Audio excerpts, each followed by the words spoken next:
There was a study in 2016 where they tested pelvic floor contractions done separately compared to pelvic floor contractions done when doing a list of exercises. And when doing the exercises, they found they had at least a 25% stronger contraction in the pelvic floor compared to doing a Kegel alone, which is why I'm so passionate about teaching people that pelvic floor health is not just about Kegels. So we're going to run through a list of exercises, or the list of exercises that they did, all of which showed at least a 25% contraction, some of them all the way up to a 56% contraction for a bridge. So really showing just how important exercise and movement is when it comes to working and engaging your pelvic floor. So the first one is a lunge. So taking one leg forwards and the other leg back, checking the alignment of the pelvis. We inhale as we go down and we exhale, connect to the pelvic floor as we push back up again. Inhale as you lunge down and exhale to push back up again. Inhale to bend and exhale to stretch. Inhale to bend and exhale to stretch. So I do tend to cue the pelvic floor here, but not as a big strong lift and squeeze. So just a sense of connecting and supporting from the pelvic floor. Inhale to come down and exhale to push back up again. We're going to do two more. Inhale and exhale, and then we're going to come onto the other leg. So take one leg back, think about the alignment of and sort of where the legs are, so you don't want them too close together. Make sure that the feet are roughly in line with the hip and the hip joint. Inhale as you come down and exhale as you push up. And another thing to be mindful of is that we want the alignment of this leg to be working for us, so don't let the thigh bone roll in. Think of rotating the thigh bone outwards as much as possible. Inhale as you come down and exhale to push up. Inhale and exhale.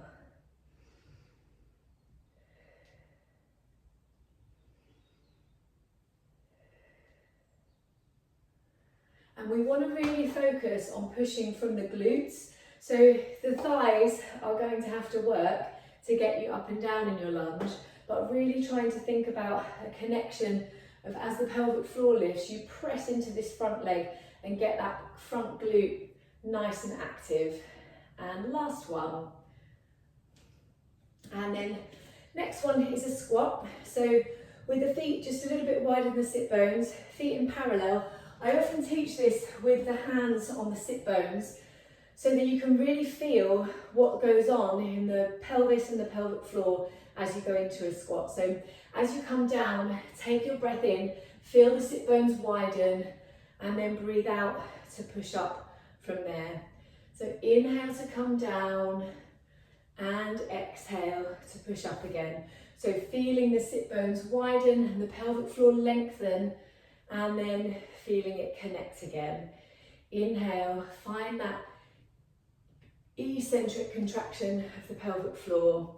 We're finding that lovely length, and then finding the concentric contraction. Inhale as you come down and exhale to push up. So other things to be mindful of are where the thigh bones are, trying to make sure that the thigh bones don't roll in. So again, the glutes are nice and active, and then also getting that real hinge in the hip, making sure that you're not coming down, tucking the pelvis, that you're really feeling the space between the sit bones. So sometimes it's a good idea just to do a hip hinge to begin with. So you're really finding that crease of the hip as you come up and down. Inhale as you squat down, exhale as you push up. And again, like in the lunge, thinking of pushing and using your bum muscles to get you up there. So you're really working through those glutes, which then feed into the pelvic floor. So coming onto the floor now, we're going to come into a side lying bent knee lift. So lying on your side, resting your head on your underneath arm, find a nice sense of lift through your underneath waist and length through the top side, so that one leg is stacked right on top of the other. And then exhale to float the leg up and inhale to lower back down again. Exhale as you lift and inhale as you lower. And then I sometimes play around with this one. So instead of adding the exhale as you lift, I sometimes inhale to lift and then exhale to squeeze into the ball. So you're getting that unconscious pelvic floor contraction on the way down. So you can play around with the breathing there and add the ball in if you feel like that's helpful to get that feedback. And hopefully after a few of these, you'll start to feel it in that top bum muscle. And then the next one, we will do the other side, but we'll stay on this side to do the next exercise. So extending the leg now, and then circling 1, 2, trying to keep the pelvis nice and stable. So the leg is moving within the hip, but you're not letting everything else swing around. And then circle the other way, stabilising the pelvis. And hopefully again, you're getting a nice burn in that bum cheek by now. And then relax. And then make your way onto the other side. So resting the head on the underneath arm, and then again, you can go without the ball. Exhale to lift and inhale to lower.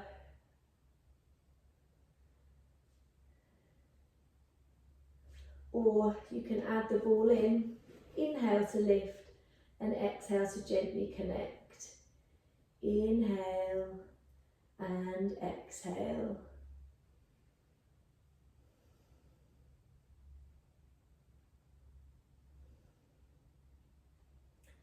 And then you don't need to add this in necessarily now, but I do like to play around with extending the leg and doing things with the ball in between the leg now. But we'll stick with our exercises from the study, which is the circles. So again, hopefully you'll feel how your bum muscles really respond to this. And I can't emphasize enough how important glute strength is when it comes to pelvic floor health. You need strong glutes to help support your pelvic floor. And then circle the other way.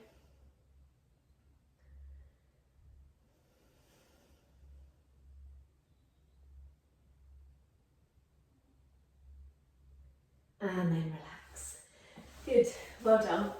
So now onto my all-time favourite exercise, which again, we're going to do a couple of little variations, but the bridge is the one that gives a 56% stronger pelvic floor contraction than just a normal Kegel.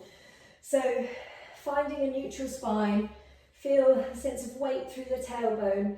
It's often nice just to take a couple of breaths to let yourself sink into the floor, to feel what's going on in your body.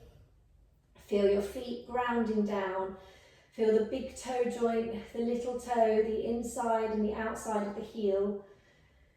Feel a nice sense of weight through the back of your pelvis, the back of your rib cage, and the centre of the back of your skull. And then as you breathe out, think of using your abdominals to gently flatten your lower back into the floor, and then press into your feet to peel your spine away from the floor, one vertebrae at a time. Inhale at the top, and then exhale, soften your throat, soften your breastbone, and slowly curl back down and again. And I really like this because I find myself that I can get a really nice, strong feeling of awareness of my pelvic floor as I float my pelvis up. So if you find it hard to sort of feel that sense of the pelvic floor unconsciously contracting, this is a good place to think of.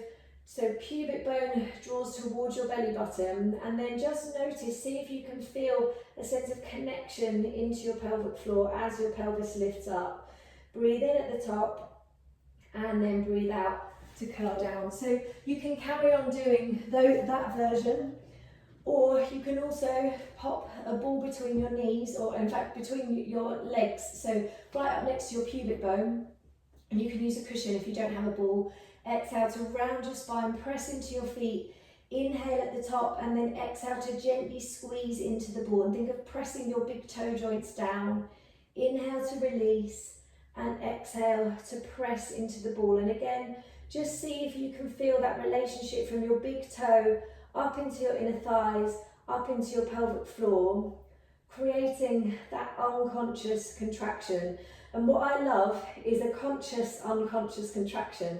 So it's happening anyway, but if you can tune into it and again find that feeling of upward support, that can be super, super helpful and give you a really nice way of exercising your pelvic floor. And then slowly curl back down. And let's do another set like that, just to really give you time to get it into your body. So breathing out each time that you squeeze and breathing in to let go. And listen to your body here. It may be, if it starts to go into your lower back, you don't necessarily need to stay up for as long. And then slowly curl back down. And then again, this isn't as part of the study, but I love single leg bridges here as well. And this can be helpful, especially if you know that one side of the pelvic floor is not as strong as the other. Working asymmetrically, so doing more on one side than the other, can be really helpful. So we're just going to do 5 on each leg here, but if you know that you've got a weaker side, then you could do more on that weaker side. And again, hopefully you can feel here how much your glutes have to work to get you off of the floor. And then change legs and exhale. Use your core to flatten your back and then use your glutes to lift you and then curl back down again. Breathing out, pubic bone towards your belly button, press into your foot, inhale at the top and then exhale to slowly curl down. And again, breathing out.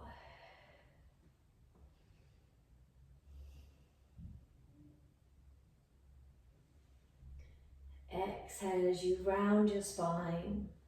Inhale at the top and exhale to curl down. Tuning into the difference between the sides.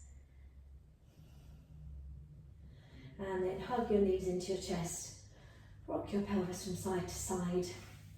And then we're going to make our way round onto all fours. So with your hands underneath your shoulders, your knees underneath your hips, find a lovely sense of length through the spine here. And this can be quite a nice place to think about posture. So knowing that we want the back of the head stacked over the ribs, and that can often fall forward. So just feeling that sense of length through the spine is a nice way of getting feedback for that. Breathe out and hover one knee off of the floor and then breathe in to lower it back down again. And again, as you breathe out, find that upward support for the pelvic floor and breathe in to lower down. Breathe out, find the upward support, feel your abdominals connect. And this can be a helpful place if you've got the strength to take one hand off. You can feel your abdominals as you're doing it, making sure that the abdominals aren't doming outwards. And then I have a pre-exercise for the next one. So the next one is a knee hover, but I love this exercise to tuck the toes under. Think of pressing the floor away, but don't actually lift off. So it's like as if you're going to lift off, but then you don't do it. And you can get, or I can get, and I think most people can get a nice strong connection into the abdominals there, and find that upward support in the pelvic floor. And then if you can control the intra-abdominal pressure, and only if you can, then you hover the knees up and then inhale to lower back down again. Exhale, press the floor away and and inhale to lower. So if it feels like your abdominals are pushing out and your pelvic floor is bearing down, then you know you're not quite ready for this exercise. But if you can get that upward support for the pelvic floor, this is one of the exercises that is proven to increase pelvic floor contraction. Last two.